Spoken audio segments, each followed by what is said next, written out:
Hi, this is Diana Jackson, president of His Kingdom Radio. Today we have a guest. His name is Ken Connor, and he is going to talk about how he overcame heart failure. He's going to talk about how that happened. I think it's real important. We live in a day and age where the things that we eat, the things that are put in front of us, which seems to be normal, but yet those are the very things that bring destruction to our bodies, causes a lot of illness in our bodies. But there is a way that we can improve our health, and a lot of it has to do with the things that we eat and how we exercise and how we look at life. Ken can really, I believe, talk about that because of the situation he was facing. So Ken, can you give us your testimony? What happened and what brought you to changing your life? Well, first of all, thank you for letting me share my story. I feel like it's a real important message that needs to be said. I was a guy who traveled for business, and of course I had an expense account. It was super easy to go get a honey bun, Coca-Cola, RC, knowing that the company was paying for it. Or my favorite Chinese restaurant across the state. And eventually you get to where your health becomes secondary. And for me, that's what happened. Always active as a younger person, but I found myself putting on more weight than ever and loving my job, by the way. Fantastic job. And then through a situation, I ended up losing that job and getting another job for about a year.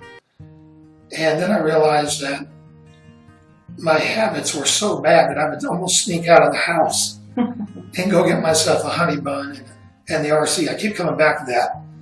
Or let's say moon pie RC, how's that? And so that's kind of where my story started. I'm from the South. Even though you may not think I sound like it. I was born in Carolina, North Carolina. Raised all over the country, great parents.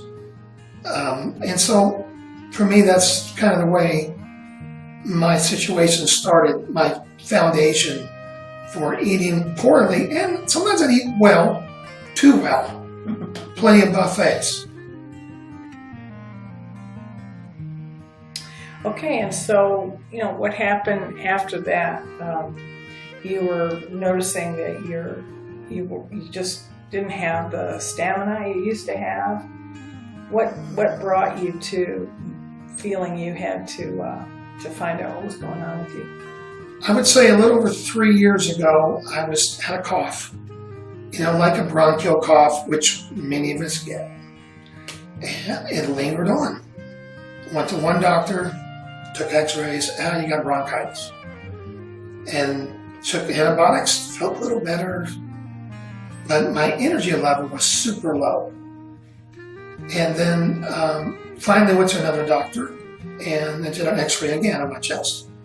And this time they said, we may see something there that doesn't look so good. And so I didn't really have a doctor established. So they were trying to get me into a specialist, internal medicine doctor. And they said it'd be 2 months before we can get you in the door.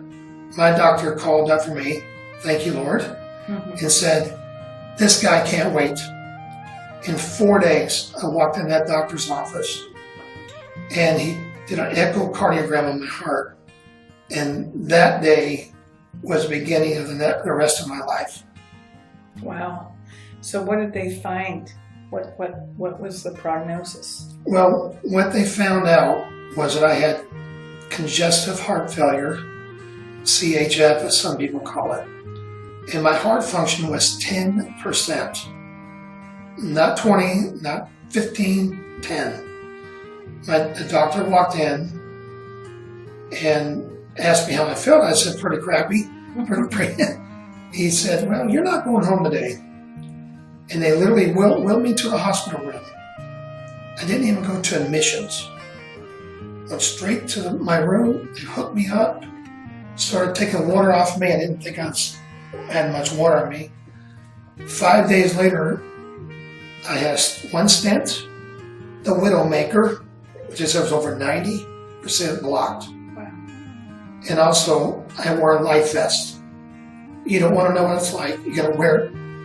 Any of you over 45 or so might remember the Walkman. It was like a 3-pound Walkman hooked to my hip with a man bra. No, try not to laugh, guys. Seriously, it kind of looked like that, and it had little packs on it. And if my heart stopped, it was going to jumpstart me. Wow, scary. Scary. And, yes, it was. And so they told me if I listened to my doctor and started cardiac rehab, it would make a difference. Well, I was more determined than ever.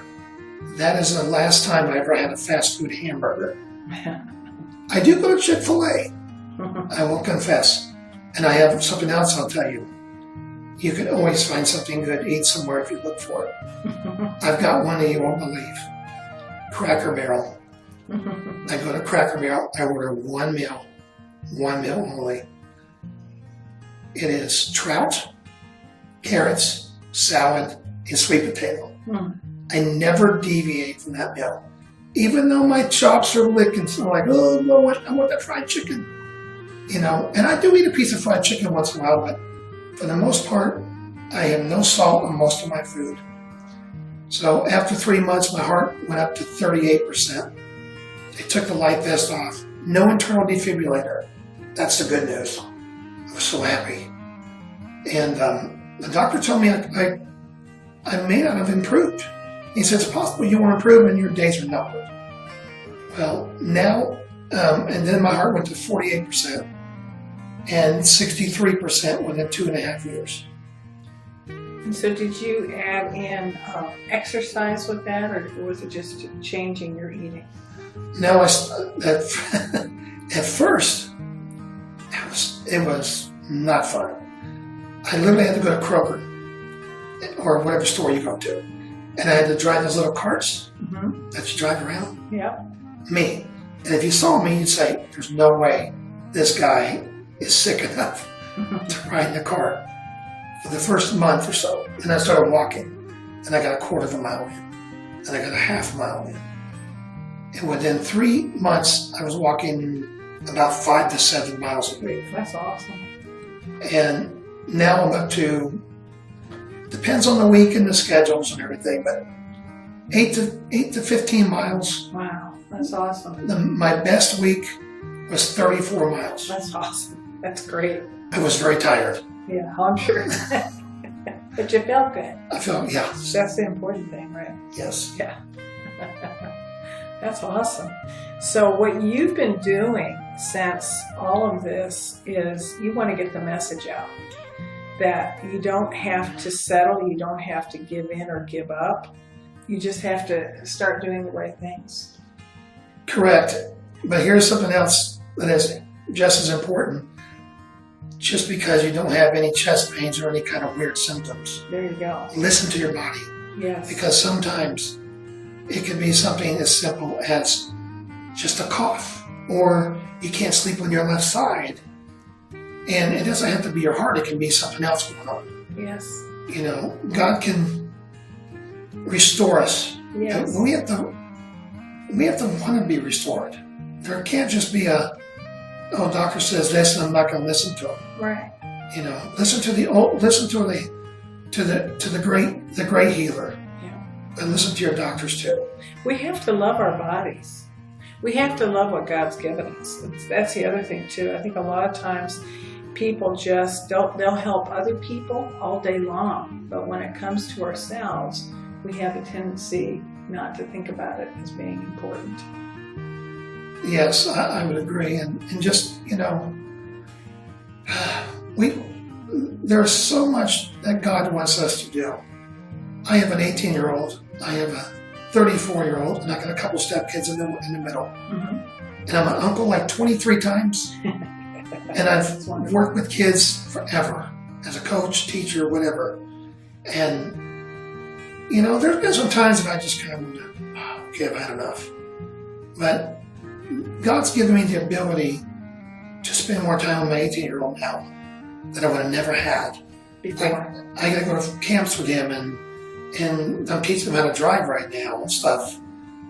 I would have lost all that if I'd have just thrown the towel in. So we have reasons to take care of ourselves, right? Yes. And that's our family and really being able to do things with them and enjoy them. And I think sometimes when we have let ourselves go, or for whatever reason, we don't realize how we're not involved. We don't think about it until our health begins to improve, and then we say, wow, I can do that. I can go there. I can go on a hike with them. Where before you might have balked at that. Well, I don't think I can do that, right? So just improving our health gives us more opportunity to really enjoy our life and our families. And for me, I've had to go to the store and think outside the box. I have this at home. What can I buy at the store to build around that? And I may not, I'm going to say something about something I make everyone thinks is my signature dish.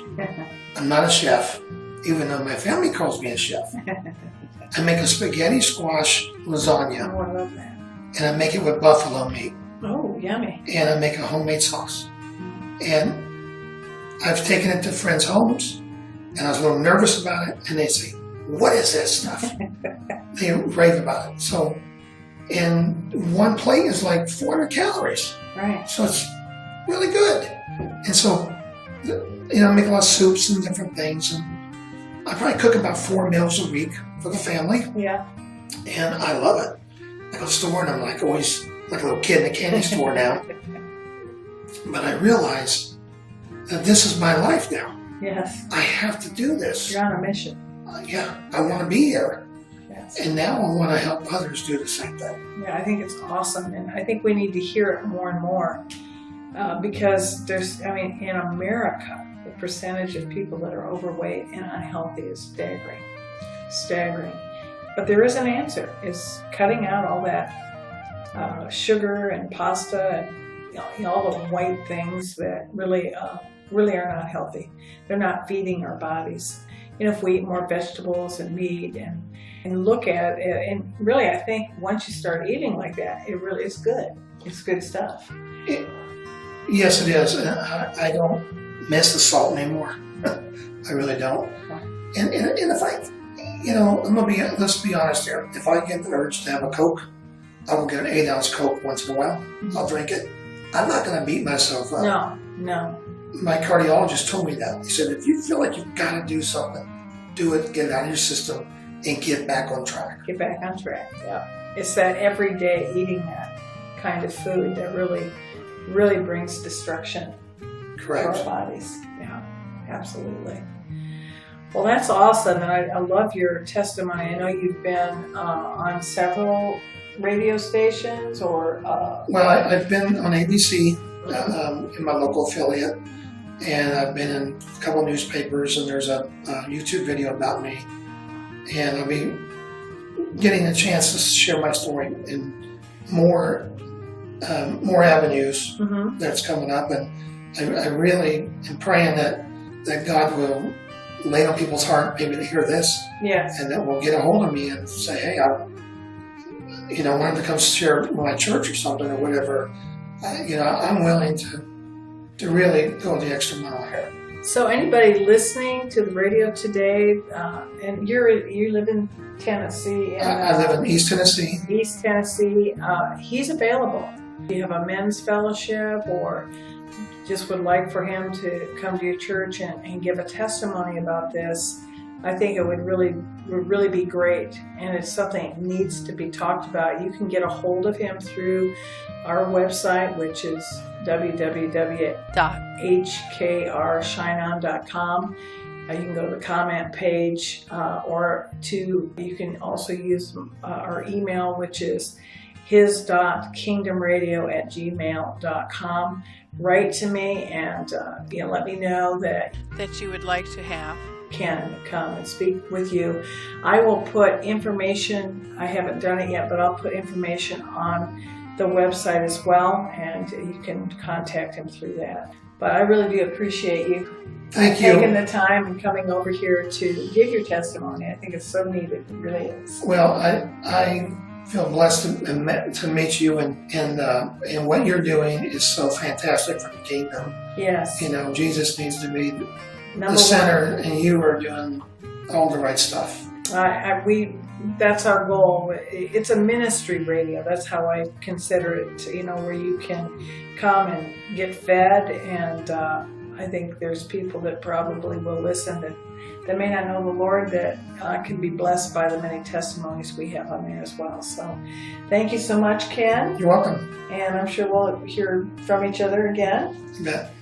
God bless you. Thank you. Dot.